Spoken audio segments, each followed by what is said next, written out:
இசையமைப்பாளர் திரு ஹேமந்த் ஸ்ரீனிவாசன் அவர்களுக்கு பொன்னாடை போற்றப்படுகிறது.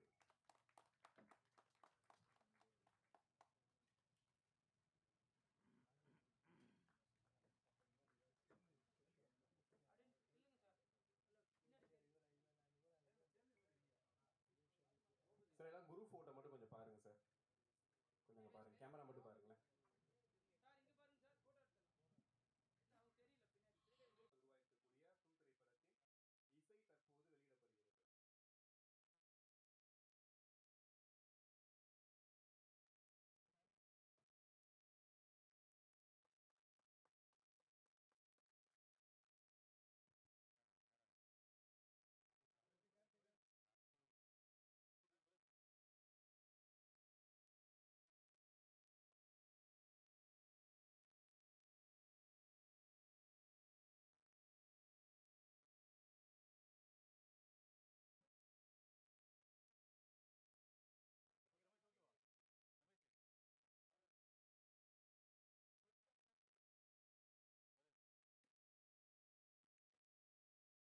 ஒரு காலத்தின் தேவையாக பார்க்குறேன்.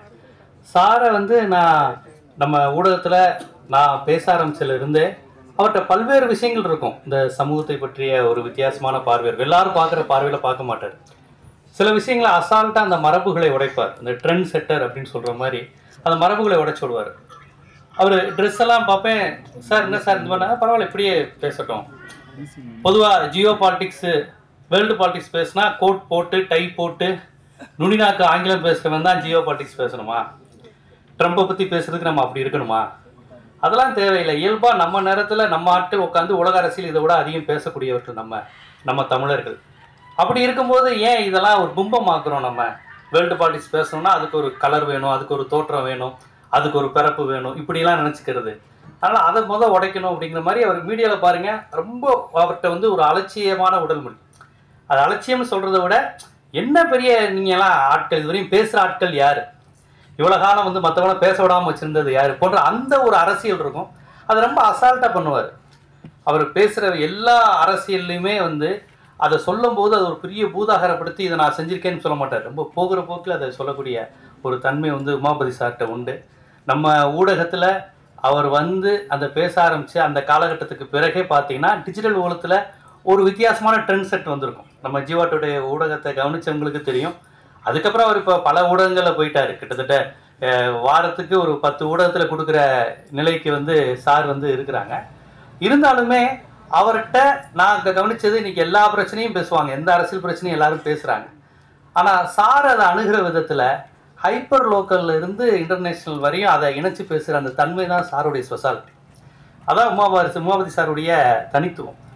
அவர் மதுரையில் பெற்ற அனுபவம், கேமராமேனாக இருக்கும்போது அவருக்கு கிடைத்த அனுபவம், கோயம்புத்தூரில் அவருக்கு கிடைச்ச பார்வை, இது எல்லாமே அவருக்கு கிடைச்சிருக்கு. குறிப்பாக கோவை குண்டுவெடிப்பின் போது இருந்த கேமராமேன் அதை பதிவு செய்த ஒரே நபர். அந்த குண்டுவெடிப்பு சம்பவத்தில் அவருக்கு அந்த வாய்ப்பு கிடைச்சிருக்கு. அப்புறம் சென்னையினுடைய வாழ்க்கை, தமிழர்கள் தடம் பதித்த நாடுகள் தேடி அவர் பல இடங்கள் போயிருக்கிறார். நம்ம தமிழர்கள் கங்கை கொண்டான் கடாரம் கொண்டான்னு சொல்கிறோம்ல, அந்த மாதிரி இடங்கள் போய் எங்கெங்கெல்லாம் தமிழர்கள் இருந்திருக்காங்க, இங்கெல்லாம் நம்முடைய வேர் இருக்குது, விழுது இருக்குது, இந்த மாதிரியான அவர் புத்தகம் 2-3 புத்தகங்கள் எழுதியிருக்கிறாங்க. இந்த மாதிரியான அவர் அதுதான் சொல்கிறேனே, அவர் இந்த பன்முகத்தன்மை உண்டு. ஒரு பகுப்பாய்வாளர், ஒரு பத்திரிகையாளர், ஒரு ஊடகவியலாளருக்கு என்னென்ன மாதிரியான குணங்கள் வேணும், கூறுகள் இருக்கணுங்கிறதுக்கு உமாபதி சார் இன்றைய இளம் தலைமுறைக்கு ஒரு முன்னுதாரணம். அது பெரிய விஷயம். இவ்வளவு நாலேஜ் உள்ள ஒருவர், இவ்வளவு அனுபவங்கள் பெற்ற ஒரு ஆளுமை திரைத்துறைக்கு நுழைவது, இயக்குனராக இருப்பது, தயாரிப்பாளராக இருப்பது தமிழ் சினிமாவுக்கு நல்லது. ஏன்னா இன்னைக்கு அந்த மாதிரி படைப்பாளிகள் வருவதில்லை. ரொம்ப வேதனையாக இருக்கு. ஒரு கதையுடன், திரைக்கதையுடன், நேட்டிவிட்டியுடன், ஒரு சமூக அக்கறையுடன். சமூக அக்கறைங்கிறது சமூகத்தை பற்றி உனக்கு ஏதாவது தெரிஞ்சாதானே வரும். இந்த சாதி அமைப்பை பற்றியோ, குடும்ப அமைப்பு பற்றியோ, ஆணாதிக்கத்தை பற்றியோ உனக்கு ஏதாவது தெரிஞ்சிருந்தா தானே அதை பற்றி பாசிட்டிவாகவோ நெகட்டிவாக படம் எடுப்பேன். இன்றைக்கி அது எதுவுமே தெரியாமல் தானே படம் எடுக்கிறேன். கொரியன் படத்தை பார்த்துட்டும் அமெரிக்கன் படத்தை பார்த்தும் டெக்னாலஜிங்கிற கான்செப்டில் தான் எடுக்கிறதுனால தான் பிரம்மாண்டமான படங்கள் விழுந்துருது. பார்க்குறவனுக்கும் அரசியல் உணர்வு இல்லை, சமூக உணர்வு இல்லை, எடுக்கிறவனுக்கும் இல்லைன்னா என்னாகும்? நம்ம சமூகம் என்னாகும்? திரைப்படங்கள் இப்படியே போய்கிட்டு இருந்தா.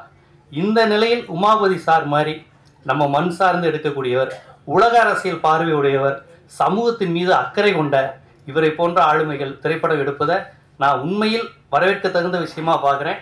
அவருடைய வெற்றியை என்னுடைய வெற்றியாக நான் மனசார நினைக்கிறேன். இது நம்முடைய வெற்றி, தமிழ் சமூகத்தின் வெற்றியாக பார்க்குறேன். நன்றி சார். ஆக்சுவலி